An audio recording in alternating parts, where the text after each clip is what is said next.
Good afternoon, ladies and gentlemen. I'd like to thank you for coming here to support us at our Sahwira Youth. It's been a very wonderful and great experience. We have experienced a lot and we have learned a lot, and this helps us to become closer as friends. We had Faith here a few months ago tell us about how it is like being a minority, living amongst other people who are...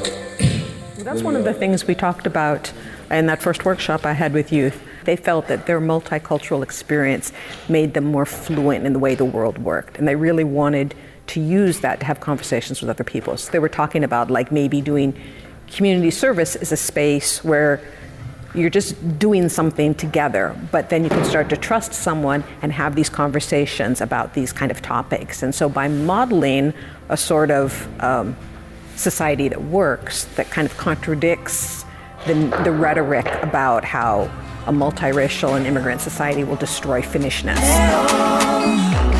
It's going down.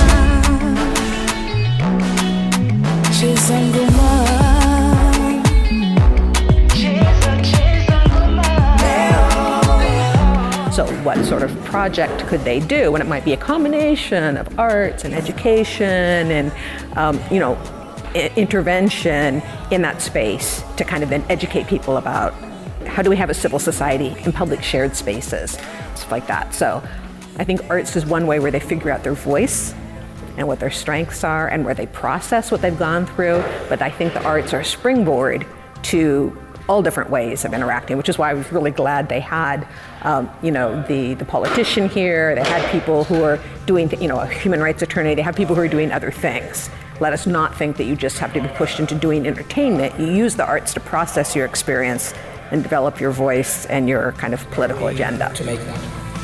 I am running for the Parliament of Finland, for the Parliament of Europe at the moment, because we need a balance for all this hate, all these racists, and all these people, bigotries, who are trying to take Europe back to the 1930s. Are we going to let them do that? You don't sound convinced. Are we going to let them do that? No. Do you want to go back to the 1930s? No. Do you know what used to happen in the 1930s? No. No, you don't. You should find out. Because when you find out, it's a scary time. It's a scary time. I think the reason we feel this urgency right now is we're at a very interesting moment globally. I think we're seeing an incredible amount of kind of openness, and we're hearing voices from people we haven't heard before. I run an African book club, and there's a renaissance of African literature right now.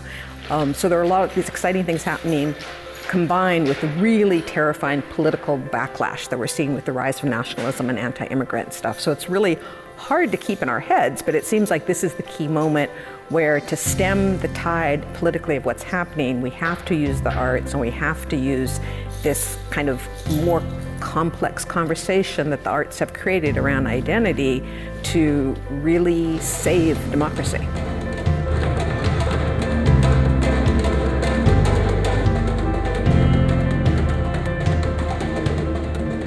My message to the youth is to really believe in their power. I think we know in Africa that the youth really can, start social movements and are really involved in the importance of democracy. And so I think really finding their voices, communicating with each other, because they have this fluidity. I've seen this group is so international, multicultural, multiracial. They're not caught up in these distinctions yet. And so they really have an opportunity to follow a model society and to use their voice towards that. And so to not let adults or institutions or the state tell them that their voice doesn't matter or that they don't have power yet.